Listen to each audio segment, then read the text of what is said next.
Hello friends, BFM के विजय पथ series में आपका स्वागत है। आज हम लोग अपने यूनिट नंबर 16 जो कि बेस्ड है ऑपरेशनल रिस्क और एंड इंटीग्रेटेड मैनेजमेंट, तो इसके हम लोग एमसीक्यूज़ और केस स्टडीज़ को डिस्कस करेंगे। जैसा कि हमने हमारा इस सीरीज़ में हमारा प्रोसेस चलता आ रहा है, हर एक यूनिट के एमसीक्यूज़ और केस स्टडीज़ को हम डिस्कस करते हैं। चलिए शुरुआत कर। सो फ्रेंड्स, हम लोग टीएससी की बात करेंगे। टीएससी होता है हमारा टोटल स्टैंडर्डाइज अप्रोच, और आपको पता होगा कि ऑपरेशनल रिस्क कैपिटल को कैलकुलेट करने के लिए बहुत इंपॉर्टेंट अप्रोच है। तो मैं आपको थोड़ा सा इसमें आपको एक ट्रिक के बारे में बता देता हूँ, जिसके माध्यम से आप इसको याद रख सकते हैं, राइट। तो पहले हम लोग देखते हैं इस क्वेश्चन को, फिर मैं आपको ट्रिक बताता हूँ। क्वेश्चन यह है कि एबीसी बैंक ने अपना ऑपरेशनल रिस्क कैपिटल कैलकुलेट करना है यूजिंग टीएसए। टीएसए क्या होता है? स्टैंडर्डाइज अप्रोच होता है, टोटल स्टैंडर्डाइज अप्रोच कहते हैं, जिसमें बैंक के ऑपरेशन को 8 बिजनेस लाइन में डिवाइड किया गया है। आप देख सकते हैं यहाँ पे 8 का 6 का नाम है, अगले साइड में 2 का नाम है, यहाँ पे देख सकते हैं, राइट। और हर लाइन का अलग बीटा फैक्टर होता है, सबका अपना अपना बीटा फैक्टर होता है, राइट। और बीटा फैक्टर बताता है कि लेवल ऑफ ऑपरेशनल रिस्क कितना एसोसिएटेड है उस बिजनेस लाइन से, राइट। तो अब हमें total operational risk capital calculate करना है। चलिए, तो एक बार में देखिए वो होता क्या है ना कि एग्जामिनेशन में आपको ये चीज़ नहीं दी रहेगी, बीटा फैक्टर आपको याद रखना पड़ेगा खुद से। तो उसका मैंने ट्रिक बनाया, मैं आपको बता देता हूँ। देखिए 18% बीटा फैक्टर की यदि हम बात करें, if you talk about the 18% beta factor, तो 18% बीटा फैक्टर के लिए आप एक वर्ड याद रखिए,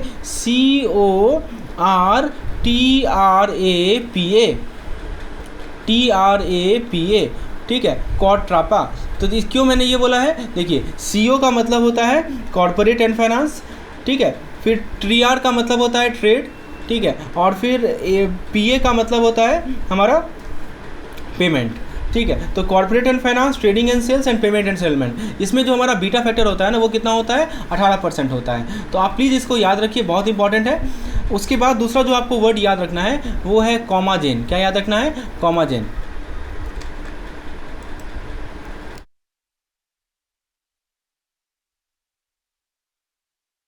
कॉमाजेन का मतलब क्या हुआ? CO का मतलब हो गया कॉमर्शियल और एजेंट। तो कॉमर्शियल एजेंट में कितना 15% होता है बीटा फैक्टर, कितना होता है? 15%, ठीक है। और तीसरा जो आपको वर्ड याद रखना है वो याद रखना है आपको, मैं यहाँ ले देता हूँ, रेटास, ठीक है। रेटास का मतलब क्या हुआ? रेटास का मतलब हुआ रिटेल बैंकिंग, रिटेल ब्रोकरेज और एसेट मैनेजमेंट। तो इसमें आपका जो बीटा फैक्टर होता है वो होता है कितना? 12%। तो 18, 15 और 12 ये 3 परसेंटेज होते हैं। क्वाड्रापा 18%, कॉमाजेन 15% और रेटास 12%। अब आइए हम लोग क्वेश्चन पे वापस आते हैं और आपको किस प्रकार से सबका बीटा फैक्टर याद हो जाएगा। चलिए कैलकुलेशन करते हैं हम लोग। तो सबसे पहले आपके सामने सबका कैपिटल लिख रखा है इन्होंने, और साथ ही साथ आपको यहाँ पे बताना है कि ऑपरेशनल रिस्क कैपिटल रिक्वायरमेंट कितना है। तो देखिए सबसे पहले कॉर्पोरेट फाइनेंस की यदि हम बात करें, तो कॉर्पोरेट फाइनेंस का जो $50 मिलियन है उसको इसके कॉरस्पॉन्डिंग बीटा फैक्टर से मल्टीप्लाई करेंगे। तो लिखा है ना, each business line growth in gross income is multiplied by respective beta factor. तो कॉर्पोरेट फाइनेंस का 18% होता है, तो 50 का 18% $9 मिलियन होगा। ट्रेडिंग एंड सेल का भी मैंने आपको बताया था, ये भी 18% होता है, क्वाड्रापा। रिटेल बैंकिंग का 12% होता है, कमर्शियल बैंकिंग का 15% होता है, पेमेंट एंड सेटलमेंट सिस्टम का 18% होता है, एजेंसी सर्विस का 15%। तो सबका जो बीटा फैक्टर है ना उसके कॉरस्पॉन्डिंग कैपिटल से मल्टीप्लाई कीजिए और टोटल को जोड़ दीजिए। तो सबको आप यदि जोड़ेंगे तो आपको मिलेगा $83.2 मिलियन। तो यही हमारा सही जवाब है, राइट। तो $83.2 मिलियन ही हमारा क्या है? सही जवाब है। तो यहाँ से हमने कुछ की पॉइंट समझे इस क्वेश्चन के माध्यम से। सबसे पहला पॉइंट हमने ये देखा कि जो हमारा टोटल स्टैंडर्डाइज अप्रोच है इसमें 8 बिजनेस लाइन है और हर लाइन का बीटा फैक्टर अलग है, जो कि उसके रिस्क को रिप्रेजेंट करता है।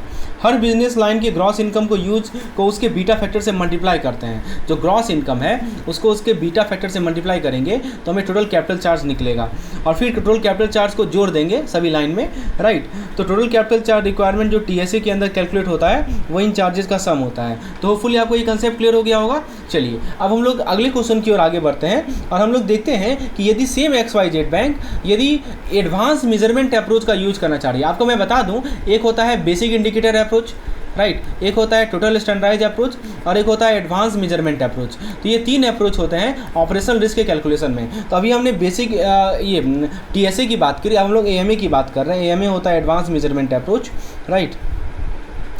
तो AMA को ये बैंक के ऑपरेशनल रिस्क कैपिटल कैलकुलेशन के लिए कंसीडर किया जाता है। तो इस MCQ के माध्यम से हम देखेंगे कि AMA लार्ज बैंक के लिए कैसे सूटेबल होता है और क्या की पॉइंट्स हमें याद रखने चाहिए। तो चलिए स्टार्ट करते हैं। तो देखिए यहाँ पे की पॉइंट क्या है, AMA allow XYZ bank to calculated capital requirement based on several factor, ठीक है। और before proceeding XYZ bank must also secure supervisory approval and ensure that it has sufficient resources to bear the high cost. अब देखिए एक बड़ा दिक्कत है, AMA अब इम्प्लीमेंट करेंगे तो हाई कॉस्ट होगा, ठीक है। तो बैंक 4 की एलिमेंट पे रिलाई कर रहे हैं, internal loss data, external loss data, scenario analysis और बिजनेस इन्वायरमेंट। इन 4 फैक्टर को ध्यान में रखते हुए AMA को कैलकुलेट किया जाएगा। आइए दोस्तों क्वेश्चन को समझते हैं। क्वेश्चन यह कह रहा है कि XYZ बैंक के लिए AMA क्यों एक सुटेबल ऑपरेशनल रिस्क अप्रोच है। पहला ऑप्शन कह रहा है कि AMA is less expensive to implement compare to BIA and TSA making it cost effective for small bank. बिल्कुल गलत है, क्योंकि AMA सबसे महंगा अप्रोच होता है जो ज़्यादा एडवांस और कॉम्प्लेक्स है। इसका हाई कॉस्ट स्मॉल बैंक के लिए फिजिबल नहीं है, तो यह एलिमिनेट हो गया। ऑप्शन बी कह रहा है कि AMA rely on gross income data only similar to BIA and TSA we simplify the calculation process. तो कह रहा है कि AMA सिर्फ ग्रॉस इनकम पर रिलाई नहीं करता, अनलाइक BIA और TSA जो कि ग्रॉस इनकम पर रिलाई करता है, राइट। यह अप्रोच रिस्क सेंसिटिव है और इसमें कई अलग डेटा सोर्स यूज होते हैं, जैसे कि इंटरनल लॉस डेटा, जैसे कि सिनेरियो एनालिसिस। तो ये इसीलिए ऑप्शन बी क्या है, गलत है। ऑप्शन सी कह रहा है कि AMA is highly risk sensitive and allow the bank to calculate capital based on internal and external loss data, scenario analysis and business environment internal control factor. बिल्कुल सही बात है। AMA का मेन एडवांटेज यही है कि यह हाईली रिस्क सेंसिटिव है और मल्टीपल रिस्क फैक्टर पे बेस करता है। इंटरनल और external loss data, scenario analysis और business environment internal control factor से कैपिटल कैलकुलेट किए जाते हैं। तो यह इसका करेक्ट आंसर है। ऑप्शन डी कह रहा है कि AMA is design for all type of bank regardless of their size, complexity और रिसोर्सेज। यह गलत है। AMA लार्ज और रिसोर्स रिच बैंक के लिए ही बना है, क्योंकि इस अप्रोच को इम्प्लीमेंट करने में काफ़ी कॉस्ट और रिसोर्सेज लगते हैं। छोटे बैंक के लिए फिजिबल नहीं है।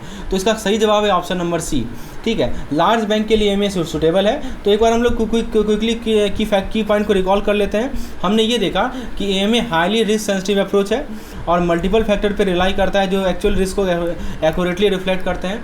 फिर हमने ये भी देखा कि हाई कॉस्ट और कॉम्प्लेक्सिटी की वजह से यह लार्ज रिसोर्स रिच ब्रांच के लिए बैंक के लिए सूटेबल है। हमने ये भी देखा कि कैपिटल कैलकुलेशन के लिए इंटरनल और external loss data, scenario analysis और इंटरनल कंट्रोल फैक्टर यूज होते हैं। ये 3 फैक्टर को हमने यहाँ पे देखा, ठीक है। Internal loss data, external loss data, scenario analysis, इन सभी का इसमें यूज होता है। अब हम लोग अगले सवाल की ओर बात करते हैं। अगले सवाल में आपको पूछा जा रहा है कि ABC बैंक जो है वो एक असेसमेंट कर रहे हैं अपने ऑपरेशनल रिस्क का अपकमिंग फाइनेंशियल ईयर के लिए, मतलब आगामी फाइनेंशियल ईयर के लिए अपने ऑपरेशनल रिस्क असेसमेंट कर रहे हैं, ठीक है। और जो रिस्क मैनेजमेंट टीम है ABC बैंक में, वो एक स्ट्रक्चर्ड अप्रोच यूज कर रही है अपने ऑपरेशनल रिस्क के लेवल को इवैल्यूएट करने का। अब देखिए वो अप्रोच क्या है उसको समझते हैं। तो देखिए अप्रोच ये है कि सबसे पहले एस्टिमेटेड प्रोबेबिलिटी ऑफ ऑकरेंस, ये हिस्टोरिकल डेटा के बेसिस पे होता है। क्या लाइक्लीहुड है रिस्क के रियकर होने का, इसमें एक स्केल होता है। 1 मतलब हुआ नेग्लिजिबल, 5 मतलब हुआ कि बहुत हाई रिस्क है। एक यदि स्केल में 1 आ रहा है तो मतलब कि रिस्क बहुत कम है, और 5 आ रहा है तो बहुत हाई रिस्क है। तो ये तो हो गया हमारा प्रोबेबिलिटी ऑफ ऑकरेंस, ठीक है। दूसरा है हमारा पोटेंशियल फाइनेंशियल इम्पैक्ट, तो यहाँ पे लॉसेस की सिवियरिटी को बताता है जो कि हमारे 1 से 5 के स्केल पे रहेगा। फिर आता है estimated impact of internal control, ये बताता है बैंक के इंटरनल कंट्रोल कैसे रिस्क को मिटिगेट करते हैं, और ये 100% परसेंटेज रहेगा फुल कंट्रोल को बताता है। तो डेटा को गैदर करने के बाद बैंक ऑपरेशनल रिस्क कैलकुलेट करती है कुछ रिस्क इवेंट के लिए। जैसे ऑकरेंस मिला, इनको 2 मिला, मतलब लो रिस्क है। पोटेंशियल फाइनेंशियल इम्पैक्ट को रेट किया इन्होंने 4, मतलब बहुत हाई इम्पैक्ट। देखिए समझने का प्रयास कीजिए, प्रोबेबिलिटी ऑफ ऑकरेंस को भी स्केल पे माप दिया गया है 1 से लेकर 5 तक। पोटेंशियल फाइनेंशियल इम्पैक्ट को भी स्केल पे माप दिया गया है 1 से लेकर 5 तक।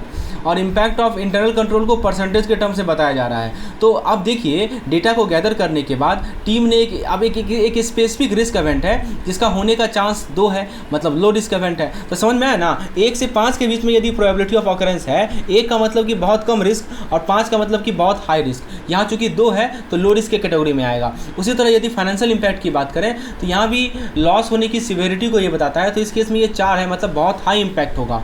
और यदि बात करें इम्पैक्ट ऑफ इंटरनल कंट्रोल की, तो इसको मैंने बताया था कि परसेंटेज के टर्म्स में बताया जाता है। तो यहाँ पे 40-50% है, मतलब कंट्रोल जो है मिटिगेट करेगा हाफ ऑफ पोटेंशियल रिस्क को। अब इस फॉर्मूले के बेसिस पे ऑपरेशनल रिस्क को एस्टिमेट किया जाएगा। तो आपको ये बताना है कि कितना एस्टिमेटेड ऑपरेशनल रिस्क लेवल होगा इस इवेंट के लिए, ठीक है। तो आपको फॉर्मूला यूज़ करना है। कैसे फॉर्मूला यूज़ करेंगे? देखिए सिंपल सा चीज़ है कि जो हमारा, इसको मान लीजिए इसको हम ए कह रहे हैं, इसको क्या कह रहे हैं हम ए, ठीक है, इसको कह रहे हैं हम बी और इसको कह रहे हैं हम सी। तो जो हमारा एस्टिमेटेड ऑपरेशनल रिस्क लेवल होता है ना, उसका फॉर्मूला होता है ए मल्टीप्लाइड बाय ठीक है B minus one, sorry A multiplied by B multiplied by 1 minus C और टोटल पे जो है, टोटल का अंडर रूट होता है तो पावर 0.5 डाल देते हैं, 0.5, ठीक है। A multiplied by B multiplied by 1 minus C, total पे मल्टीप्लाइड बाई पावर 0.5 मतलब अंडर रूट होता है। तो देखिए सबसे पहले इंटरनल कंट्रोल के इम्पैक्ट एडजस्ट करेंगे, तो इसको क्या करना है 1 माइनस 0.5 लेकर जाए, यानी 0.5 होगा, यानी कि रिस्क को हाफ रिड्यूस कर दिया गया है।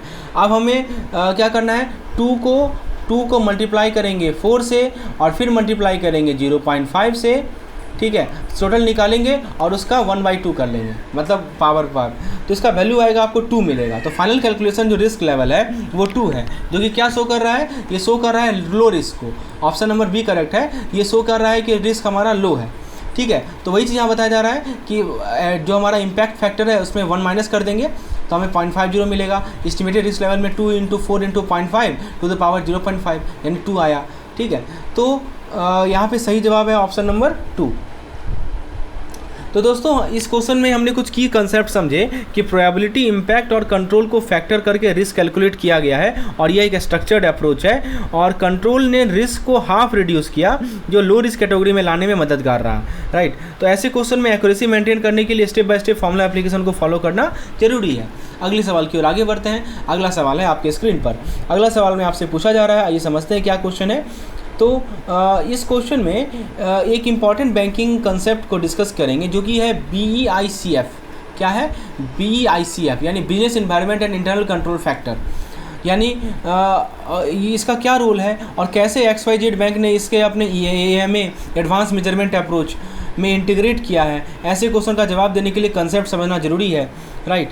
तो आप यहाँ देख सकते हैं कि XYZ बैंक ने रिसेंटली रिसीव किया गाइडेंस रेगुलेटरी अथॉरिटी से कि जिसमें BIS आता है, रिजर्व बैंक आता है, कि इसमें इंक्लूड किया जाए BEICF जो कि EMA का एक बहुत इंपॉर्टेंट स्टैंड एलिमेंट है, ठीक है।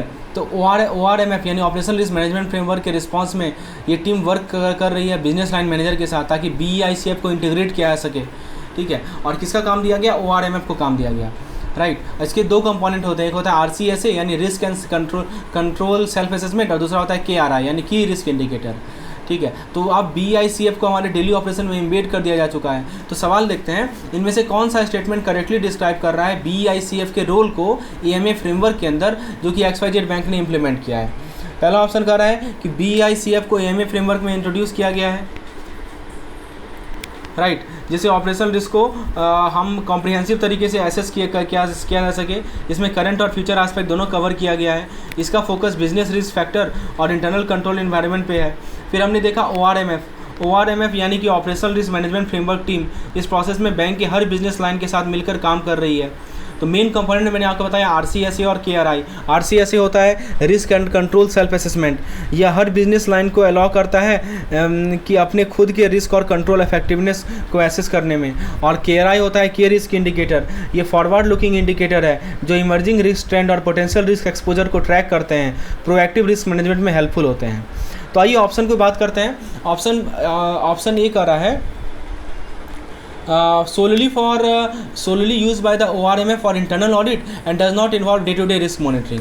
यह गलत है क्योंकि BEICF का यूज़ एक्टिवली रिस्क मॉनिटर करने में होता है, सिर्फ इंटरनल ऑडिट के लिए नहीं होता है। ऑप्शन बी कह रहा है कि BEICF is included in EMA framework as a comprehensive tool for assessing operational risk, ठीक है। तो देखिए यह क्लियरली बताता है कि BEICF को ऑपरेशनल रिस्क एसेस करने के लिए फुल्ली फ्लेजेड टूल के रूप में यूज किया गया है जो बिजनेस लाइन मैनेजमेंट और ORMF टीम दोनों के इनपुट से ऑपरेट होता है। बिल्कुल सही जवाब है।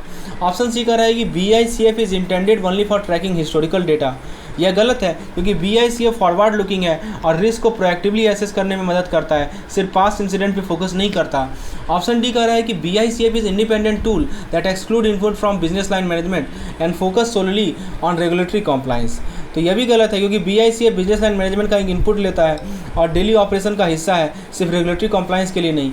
तो इस क्वेश्चन के कुछ इंपॉर्टेंट चीज़ें जो कि हमें ध्यान रखना है। पहला ये कि BICF का पर्पज़ ऑपरेशनल रिस्क को हर एंगल से देखना है, पास्ट, प्रेजेंट और फ्यूचर। फिर हमने ये देखा कि बैंक का जो ORMF होता है, ORMF टीम है जो और बिजनेस लाइन है, दोनों BICF का इस्तेमाल एक्टिवली करते हैं ताकि रिस्क मॉनिटर और मैनेज किया जा सके। फिर हमने ये भी देखा कि जो हमारा RCSA है और KRI है, इनका क्या रोल है। यानी BICF के दो मेन कंपोनेंट हैं जो रिस्क इन्वायरमेंट को कंटिन्यूसली इवेल्युएट और ट्रैक करने में मददगार साबित होते हैं। राइट, ये आपको समझ में आ गया होगा। तो फ्रेंड्स, आज की वीडियो को हम यही समाप्त करते हैं। अगले वीडियो को हम लोग जल्द से जल्द आएंगे। चैनल को सब्सक्राइब कर लीजिए, बेल आइकन को प्रेस कीजिए। धन्यवाद।